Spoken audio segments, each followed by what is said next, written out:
All right, this is group 8 presenting on TV and computers impact on child development with Janelle Wright, J.K. Davidson, and Brock Peterson. I'm Janelle Wright, and I'll be starting with ages 0 to 5. From infancy to 24 months, the general consensus among experts is no screen time. There's no value or learning that occurs from machines at that point. We learned in the text that babies learn from their physical environment, from interaction with their physical environment, particularly by exploring with their hands and senses, and also by mimicking the behavior of older children and adults that they encounter. From 2 to 5 years, a little bit of screen time is acceptable, but they still suggest limiting it drastically, 1 hour a day or less. And here, content is really critical. It's suggested that the content include music, movement, stories that are educational, but learning is still limited from machines at that point. They're still learning very much from their environment, from face-to-face and physical interactions. Why limit screen time? There's several reasons, but a few that stood out and seem to be kind of general knowledge are an increased incidence of childhood obesity, more nearsightedness, and that's amongst the population as a whole. Just with more screen time, there's just more myopia that's surfacing. In severe circumstances where children are consuming like 7+ hours a day on screens, they've actually identified thinning of the cortex in their brains. And also, they have discovered that there's reduced cognitive and emotional development when there's excessive screen time, like critical thinking and reasoning can be delayed. The reality is that children are watching more than the recommended limits. According to the Journal of American Medicine, I think 2-year-olds, up to 2 years old, they're watching actually about 3 hours, and then 2 to 5-year-olds are watching about 2 hours a day. And nearly half of all children under age 8 have their own tablet. MRIs, recent MRIs suggest actually less brain development where there's a lot of screen time. It's specified that it's not brain damage, but less development, so possibly delayed development. But ultimately, I think most of the experts can acknowledge that it's more complex than what our current data reflects, because there haven't been a lot of longitudinal studies because of the time that this has kind of been so prevalent in our society. And so, but they're underway, those studies are underway. And so as we're learning more and more as we go along about the effects of screen time. So what do the experts say? They say more unstructured active playtime, co-viewing with parents. And this is critical because sometimes even well-intentioned content, like with a social message, can be misinterpreted by the child. They see a negative behavior and they don't connect it with the outcome. So they may just pick up the negative behavior instead of understanding that at the end they worked through, say, conflict.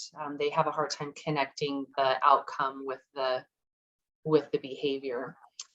So again, back to the content, that's a pretty key thing, that it needs to have music and movement, something interactive. And group technology play can be a positive thing as well. If children are sharing technology, they're learning to take turns, they encourage one another, point things out, help one another. So that can actually be a far more positive way to use technology with the younger children. And experts say to stick to those limits. Just a fun fact that I came across in my research, they did brain scans on children while they were reading, and then while they were consuming digital media, and they were actually able to see that their brain matter was more organized while they were reading versus watching a screen. So just a fun fact to end with. These are my sources that I use. There's some really great information. That scan is part of this last link. Let's see, by Willis. And so if you wanted to check out those scans, that's kind of neat. I'm going to turn the time over to Jakey. Oh, that's me. It's Brock. Sorry, turning the time over to Brock. I'm Brock Peterson. I'm covering the ages of 6 to 11 in children and the development with technology. I've chosen just a couple of subjects of technology to touch on. The first being video games, and specifically non-educational video games, as children of this age are introduced to these types of games. Many people see negative outcomes with video games, but there are some positives, which I point out here, and one of them being reaction time. In the textbook for this semester, it points out reaction time, and it says skill at a games is an obvious example, talking about reaction time. From scoring in a video game to swinging at a pitch to kicking a soccer ball toward a teammate. This, such as a video game, helps brain connectivity and improve reaction time in children. This more mentally than it does physically. As well, in the website WebMD, it says video games are good for helping children develop problem-solving skills. They aren't lazy, as previous research has suggested. Video games can strengthen your child's cognitive skills. They can improve your child's capacity to think in three-dimensional ways. So here we do see some positives for video games in cognitive skills and brain improvements. Next slide, please. The second thing that I want to touch on was technology in the classroom, as children of this age as well are introduced to laptops, computers, and other pieces of technology within the classroom. This was implemented by the federal government as they strive to improve the nation's schools and close the digital divide. Many believe that this may be smart and helpful for children in their learning progress, and others believe that children of this age may be too young and it may be a distraction entirely. Next slide, please. Now, the pros and cons that I've picked out for tech in the classroom are below. Pros being possibly games, increased learning speeds for children as they feel an excitement when they use technology, as they refer to technology being fun or interactive, something they enjoy. Another positive thing that comes from technology in the classroom is information.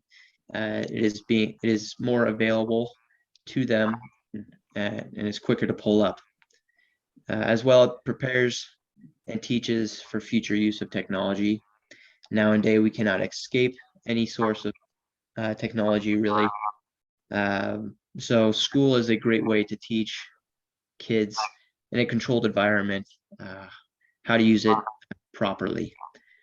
And now, negative outcomes of having technology in the school may be the effect on physical and social skills. Many children have chosen to use technology instead of going out for physical activities, which then affects social skills. As well, technology can be a distraction from school, from their school work. They may decide to choose games over their homework.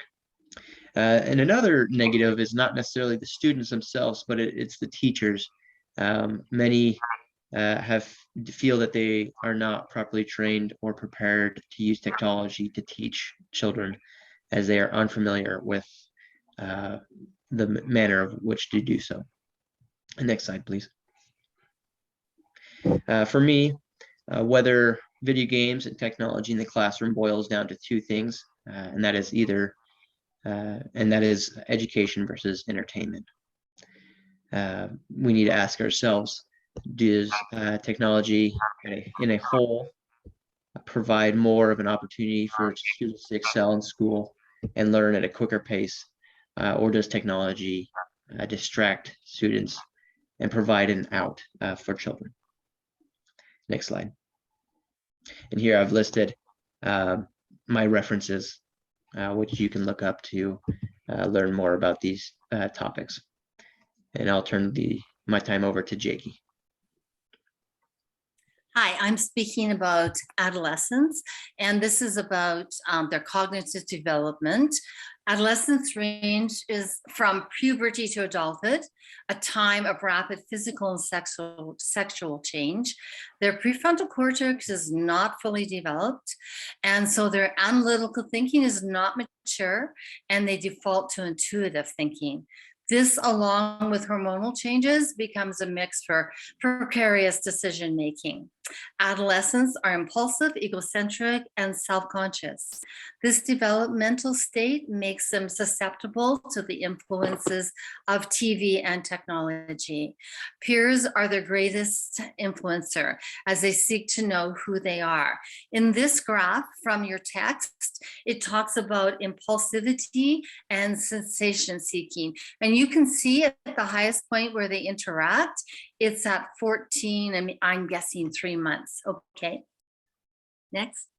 Adolescence, this is social interaction. Through this picture, you can see that these youth are sitting side by side, shoulder to shoulder, together but alone, all facing their screens. So 95% of youth from 13 to 17 in the Americas have smartphones, and 45% of them are tied to the internet at all times.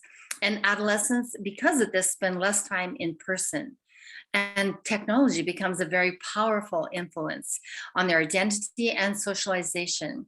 So there's a need for parental modeling and setting limits. My grandchildren were here not long ago, all sitting in the living room at a little bit of distance, some close together, just only smatterings of conversation. And my daughter took a picture of them. She said, I guess this is interaction because they're all playing a game together.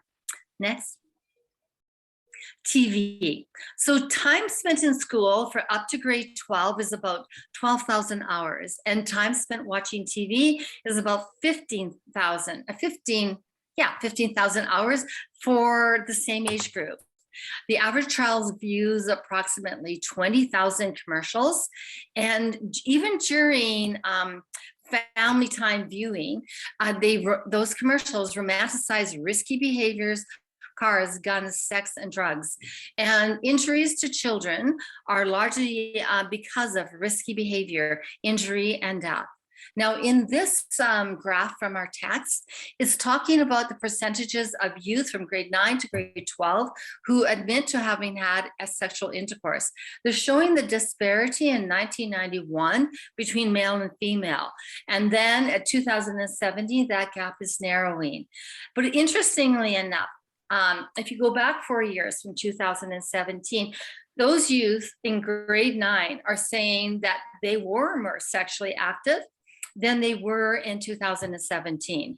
So is that kind of fabrication, or is it forgetting? We don't really know. So parents need to step up at this time, limit viewing, engage adolescents in decision-making of what programming they're going to watch and distress programming, stay for the commercials. Even when things are negative, it can become a learning situation, and teach critical viewing. What you're seeing on TV is not real. Next. Technology has some positive things. It does encourage creativity, and it has your own identity and connection. It has some negative things, cyberbullying, sexual indiscretions, and privacy violations. This teacher from a slide from our text is drawing a correlation between bullying and suicide. So adolescents in their impulsiveness, rages, and responses make incredibly nasty remarks on their social media, and those people that they're mentioned about can become devastated. And technology can, over time in use, create increase depression, self-harm, and suicidal ideation. My next slide is just my references. We're excited. All right. I am grateful that we all made it through adolescence and pray the next generations make it too. All right, thank you, Brock and Jakey. That's the end of our presentation.